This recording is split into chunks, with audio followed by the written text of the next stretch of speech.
back, another meeting, Stony Brook Fishing Club, our second meeting. And we have a very special guest today, Michael Fogg, Research Associate here at the Frisk Laboratory. He goes by Salty. And he has a little presentation prepared for you all today. And afterwards you can have a little question and answer. So sit back and enjoy. Thanks, Frank. Of course. Hi everyone, nice to meet you all. Welcome to the Stony Brook Fishing Club. I'm sure you got the whole seminar last week. Just want to get a general view of the room. Like, what do we got here? Juniors, seniors, sophomores, freshmen. Raise hand if you're a freshman. Sophomore? Junior? Senior? Wow, good mix. I like that. Any marine science, marine biology majors in here? 1, 2, 3, 4. All right, cool. Good luck to all 4 of you. Can't say much further. No, I'm kidding. It's a great career, and this is why I'm here. So I'm going to talk a little bit about what I do. I work in the Frisk lab. My name is Mike Fogg. Most people know me as Salty. And we're going to go over a little bit what we do in the lab at Stony Brook at the School of Marine and Atmospheric Sciences. That did not work. Good. Oh, slow. Okay. So I grew up in New Jersey. Had a lifelong passion for marine life, and then I got my Bachelor of Science here at Stony Brook and graduated in 2014. And then I worked as an undergraduate in Dr. Frisk's lab. He's a fisheries ecology lab. And then I moved back to New Jersey. I became a fisheries technician with New Jersey Division of Fish and Wildlife, working at the trout hatcheries. I worked at the freshwater hatcheries for largemouth bass, smallmouth bass, pike, pickerel, muskie, so on and so forth.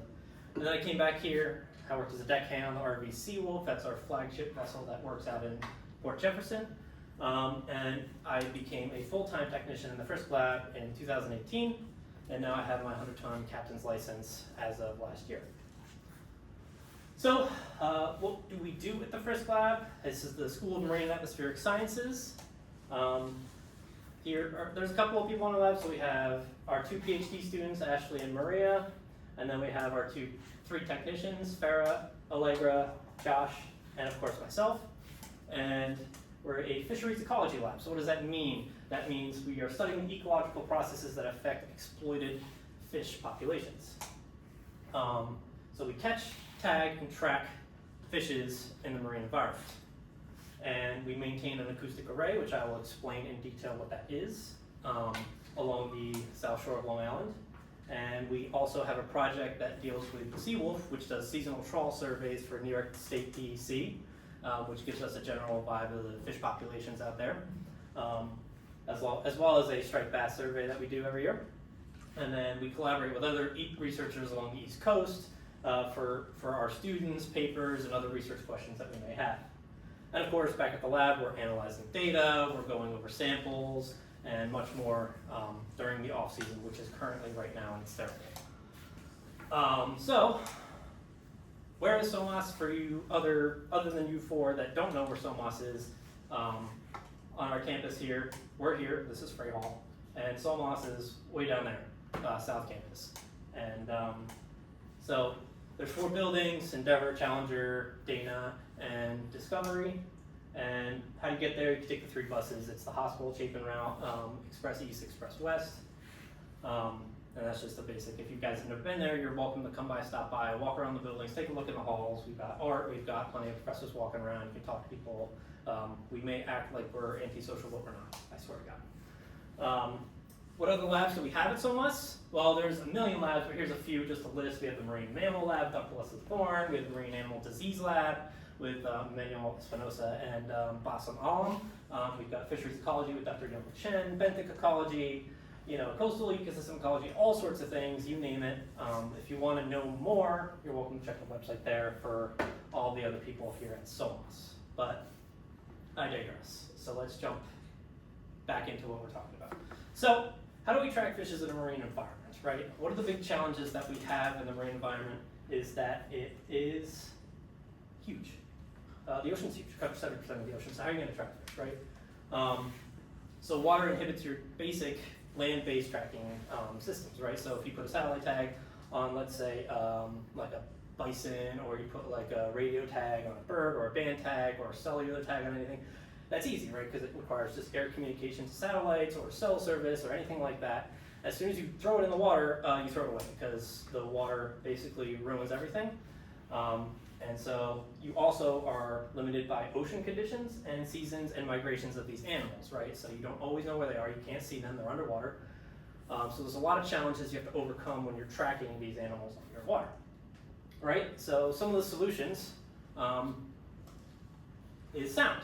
Acoustic telemetry, that's what we call it, right? So sound travels 2,000 times faster underwater than it does in the air, right? So if you guys have ever been diving, if you've ever been swimming, what do you hear? Everything around you. If you're diving, you can hear boats that are like 100 meters away. They sound like they're right on top of you. Jet skis, you know, anything that's going on sounds like it's basically right on top of you. That's because sound travels so much better in a medium that is water, right? And you can also use satellite tracking, but that's limited by animals that actually surface, right? So most of your fish, like striped bass, bluefish, wheatfish, you know, benthic animals like skates, rays, they're all underwater all the time. So satellite tags aren't going to do you any good because they need to communicate with the satellites in order to work. And then pit tagging, which is basically you stick them with a little grain of rice. It's real tiny like this, and it requires a radio antenna laid on the bottom. And it only works in controlled environments like streams and lakes where there's very, very shallow water because they can only have so much range above it, right? So these are some of the solutions we have. And then there's physical tags, Floyd tags. For you people who have been fishing, you may have seen it somewhere along the lines. There is a small little spaghetti tag sticking out of their back, and usually it's covered in algae, and you rub it off, and you can't read what it says because it's been on there for 2 years, and that just wipes away. So that's unreliable, and it also relies on fishermen to report back, which we usually only get about a 1 to 2% return rate on Floyd tags. But, so why would you want to track these fish, right? So there's a lot of questions we can answer with this, right? You can figure out their migrations, you can figure out habitat preference, spawning grounds, you can figure out behavioral patterns and effects of climate change on these animals over time. So, how does this work, right? Easy Pass is what I'm calling it. It's basically as if you were driving under the GW and the little thing scans your license plate and says, all right, that's you, that's your $13 charge, but instead, underwater, we have two parts. We have the acoustic receiver, which lies at the bottom of the ocean. This sits at the bottom of the ocean and basically has a cone of detection that goes to the surface, and when a fish that is tagged swims over top of this, it collects the data from that fish and says, this is ID 12345, and we can go back, download the data, look at it, and say, oh, fish 12345 was on this receiver. We know exactly where this receiver was. It tells us a date.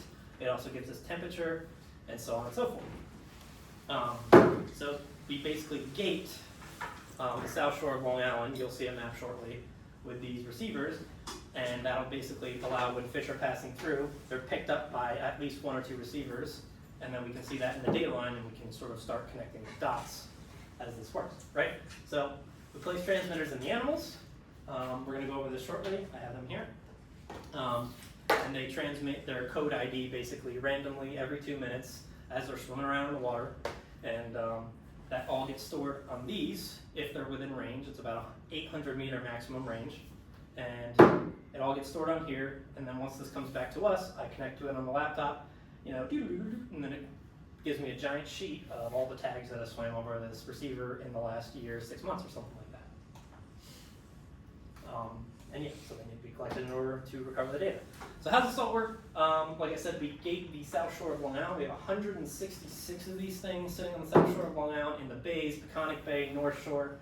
So this gives us a much finer scale picture of where these fish are going, when they're coming through, what temperatures they like, where they like to be, right? So basically, if they're swimming up and around the island, because that's basically what they're forced to do if they're trying to swim up the East Coast, they're most likely going to pass through at least a few of these arrays while they're doing it. And so we've got this, and then plus along the entire East Coast, there's a bunch of other collaborators that have receivers out there, and we can share data and figure out, you know, where our fish have been, how far they've traveled, and it puts together a really nice picture. A quick question: How like wide is the swath for one of those to actually like cover if a fish goes by it? So from here to here, we're talking about half a mile to 3/4 of a mile, and then here is about a mile apart. Got it. And then within the bay, so these are all set up on the bridges, And basically. even like in Peconic, that's pretty cool because the Peconic Bay is pretty big, but if you can go like to where it's like not that wide. That's the point, is you're gating these like funneled areas so that when the fish have to, there's only one way for the fish to swim through, right? So like with these inlets here, like Jones Inlet, Fire Island Inlet, and Atlantic Beach there, they have to pass through the receiver one way or another if they plan on going further through the system. So we're going to get them, it's just a matter of when. So, how do we get a tag in a fish? Well, that's a little more difficult because we have to actually catch them first. So for smaller fishes, we implant these tags in them, and this is a surgical process. And we implant these smaller tags, right? So this is V9 here, and this is a V13. This has about a 2-year lifespan, battery life, basically they're all based off of batteries. And this is V13. This gives about a 3 to 4 year lifespan. And inside the fish, what we do is we make an incision on the belly, and then we shove the tag in, and then we suture it back up. And so you can see there, that's kind of the size for you guys who can't see the size back there. And then for the larger fish, like sharks, sturgeon, and rays, we use a V16. Now because of the size of this tag, this gives us a 10-year lifespan on the animal, so we can see a full 10-year data set so long as that fish does not die, get caught, or anything further along the way. And so what these give us is this give us a time and a location of the tag. And these tags actually are now giving us acceleration and depth at the time at which it was detected, so we can have additional data points on top of location, as well as these give us temperature and acceleration, so you can see how fast the fish is going, what the temperature of the fish was inside internally, and you can also get an idea of, like, you know, if they're swimming faster, are they feeding, are they just traveling, and you can also get an idea of what depth they're at. So, like, are they on the surface? Might they be feeding if they're faster if they're on the surface, or if they're slower and sitting towards the bottom, then they're just kind of hanging out for the day, right? And like I said, we on the smaller fishes, we actually induce them with chlorophyll, which is sort of like a, you know, it just slows their breathing rate, puts them to sleep a little bit. And then for the sharks, for you who aren't familiar, when you flip a shark over, you put it into tonic immobility, which basically puts it to sleep. It doesn't really move, it just hangs there. And then we have water pumping through the fish during the surgery to make sure it's all right. And then we suture it up. So, and then we also make sure every fish swims away. We're not just gonna be like, oh, you're good, and then just kick them off and make sure they're good. No, we make sure they actually swim off because these are expensive tags. We care about the fish, and we want to make sure we get the best data we can possible. So what's that look like? So this is the capturing process. We do rod and reel for you guys, the fishing club. We started that since 2019. I kind of put this together for our lab. We used to be doing trawls, and those fish wouldn't really look the greatest because sometimes they'd be in the net for 15, 20 minutes being druggled on the bottom. Then you bring them on deck and they don't look so great. This way with a rod and reel, their stress time is basically as minimal as possible. And so obviously for, you know, circle hooks, we're going to be using bait. That's the law by New York State DEC. Lures with treble hooks on it, for you guys who are familiar. To minimize damage on the fish, we crush the barbs, so that way any parts aren't like ripped out or anything. And then we also use inline singles on a lot of our lures too, to sort of like minimize the amount of hook damage to the fish. And I can say for sure, for me at least, I have great success with those things. If you guys think otherwise, that's fine, but we've done pretty well with those overall, and crushing the barbs really do well, so long as you keep the line tight. Then we have big landing net there for any size fish we can catch, and then we have a fish grippers, which we use to sort of help revive the fish along the process at the end of the tagging process. So here's what it looks like throughout all the species that we tag. Here's the thresher shark that we're tagging here. Large incision here for the larger tag.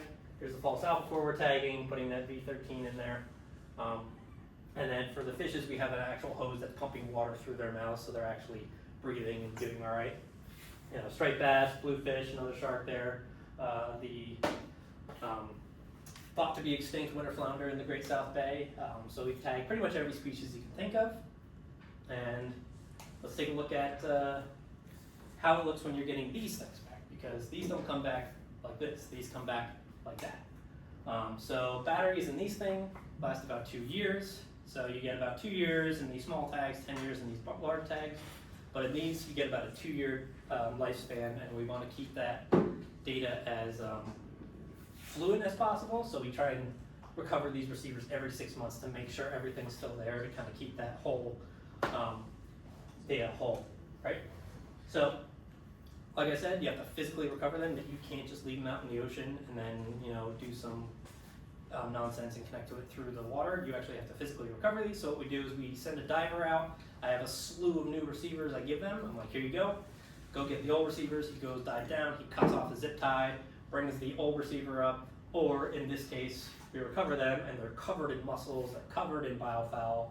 We have to clean them up, reset them, and then send it back down after we download the data. We have lots of loss, due to weather events. We have trawlers that trawl these up, so we have a lot of things we have to deal with. It's not like we get a perfect data set every single time.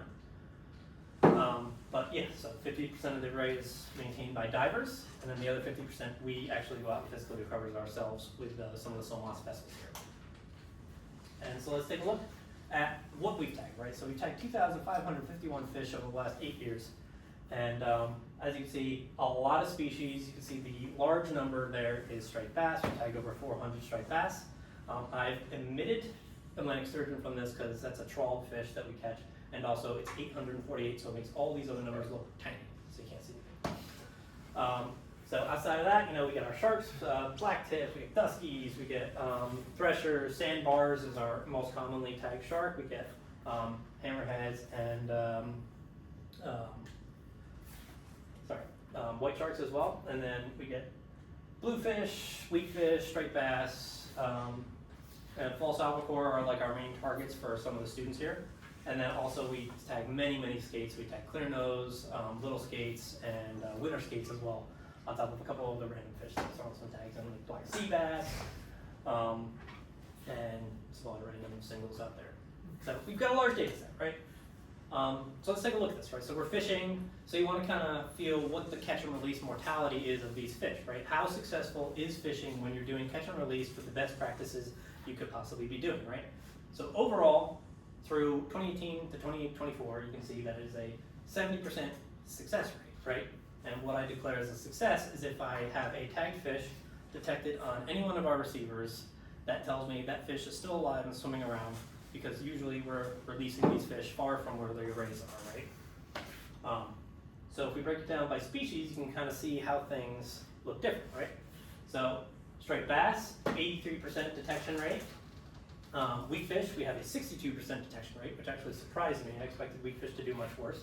And then bluefish have a 73% detection rate, right? So, 3/4 to more than 3/4 of these fish that we're tagging are actually swimming off, which is great. That's great for our data set, and we can see a lot of cool things that I'll show you later that we can do with this, right? But some of the not so great results are these fish, right? So we have black sea bass, which we have not detected 86% of, right? False albacore, which we have a 75% detection rate. That one is to change because we tagged 19 false albacore last year, whereas we only had 4 in total in the last 4 years.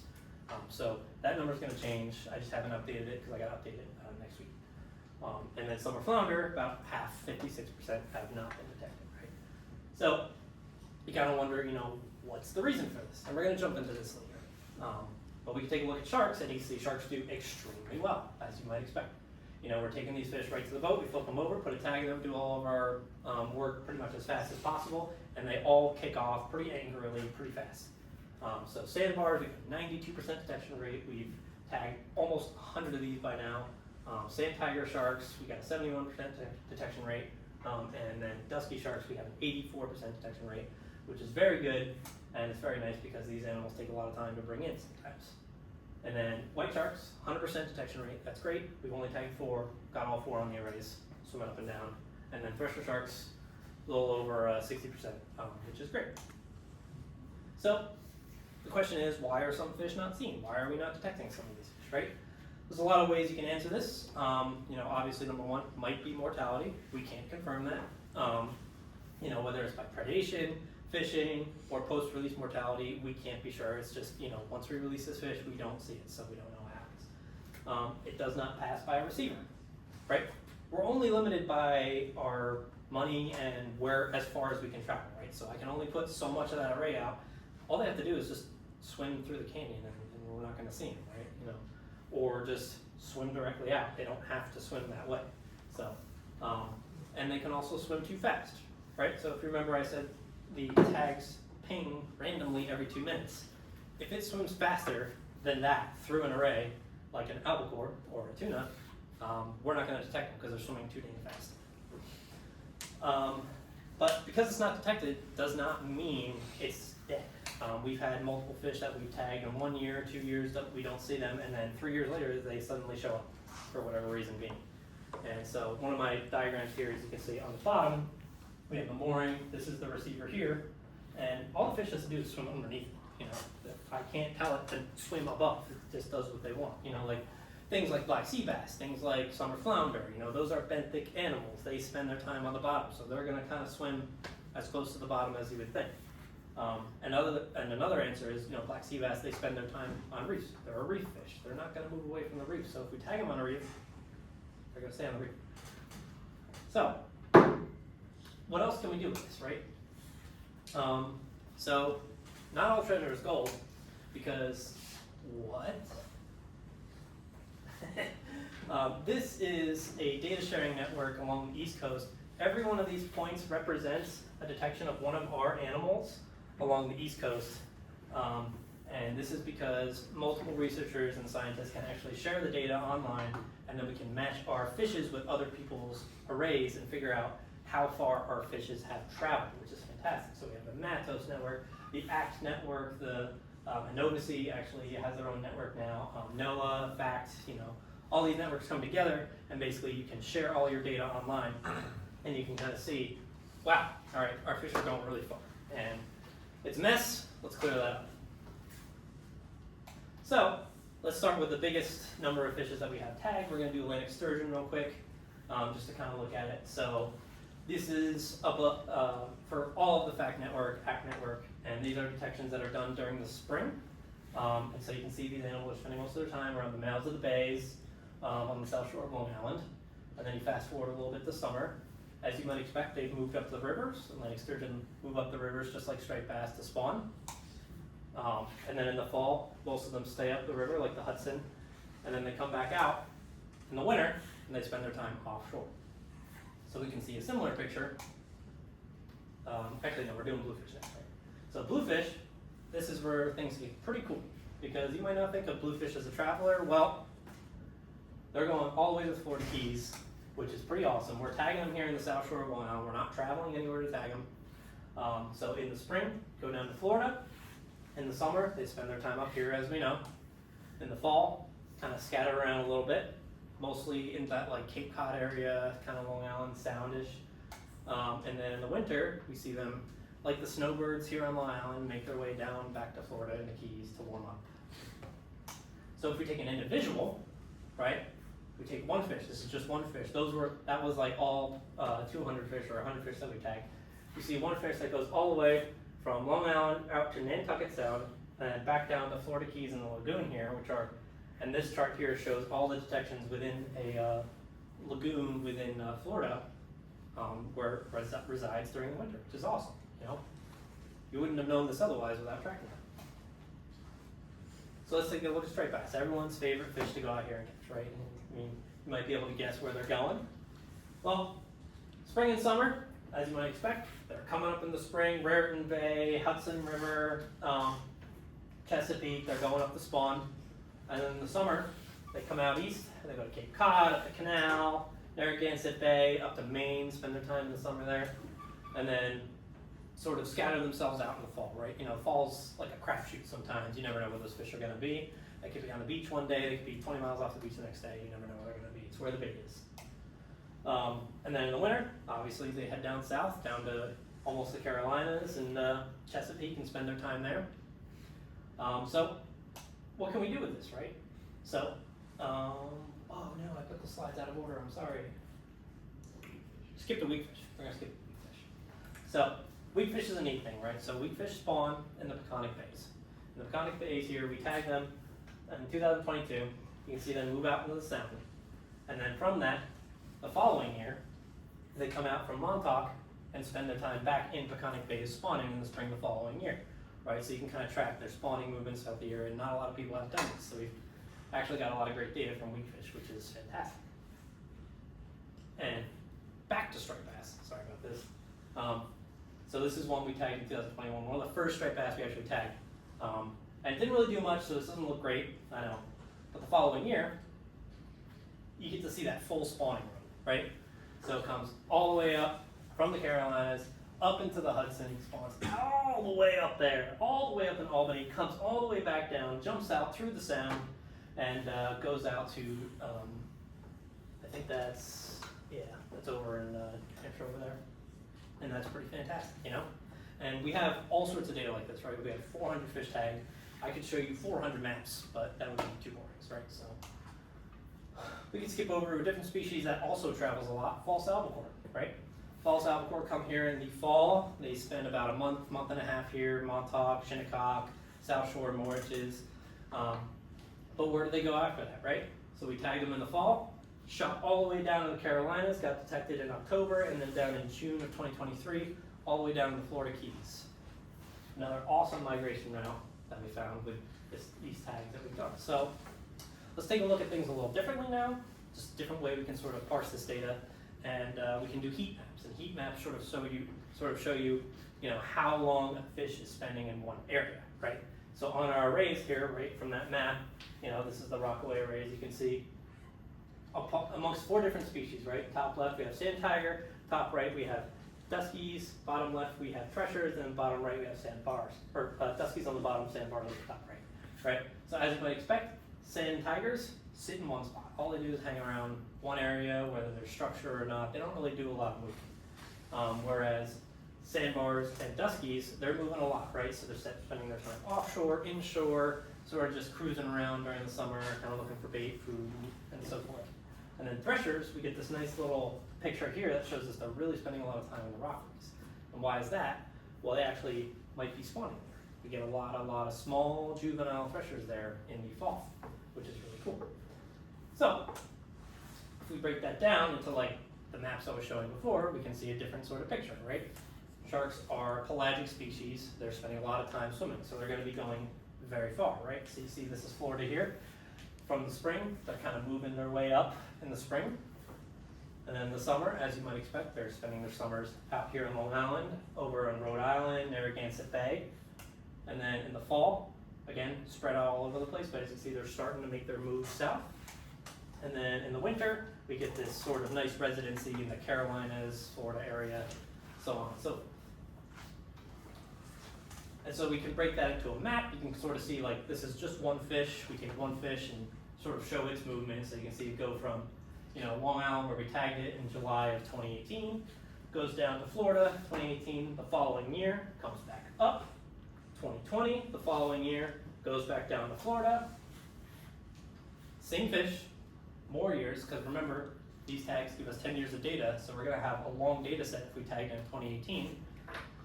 So you can see it's moving back and forth for the next 3-4 years, which is awesome. And then we took a look at something different, like a white shark. We have a juvenile white shark versus an adult white shark in these next 2 slides where you're gonna see different movement styles, right? So these juveniles aren't moving very much, so they're spending their time just kind of in the low coastal area, not going down to Florida, just sort of in like the Carolinas, Jersey, Long Island area. And then we move over to an adult, and you see those adults are gonna make those huge movements, right? Because they're adults, they're seeking larger prey, like seals or so on and so forth. So they're gonna be moving farther north and searching out those larger prey animals that you're gonna find further north. And so this is the largest animal we've tagged so far, and it's going all the way to Nova Scotia and back, because that's where it's following those large gray seals and feeding on those up in the north. And then we move on to our last here, the thresher shark. Similar story, you can see it's sort of residency in the spring here, and this is over, since 2018, so about a 5-year data set. And you can see these animals coming up in the summer and fall, spending their time in Long Island, and then moving back down in the winter. Again, sort of tells that similar story that I've been kind of showing you guys, right? And then you can see its last detection here in 2024. Just a couple of those there out on Fire Island. So, if you guys have any questions, feel free to ask. I have my contact information, my professor, or my supervisor's contact information up there. I'm sure you guys might have some. Visit our website there, I have it up there. And yeah, thank you guys for listening. Thank you.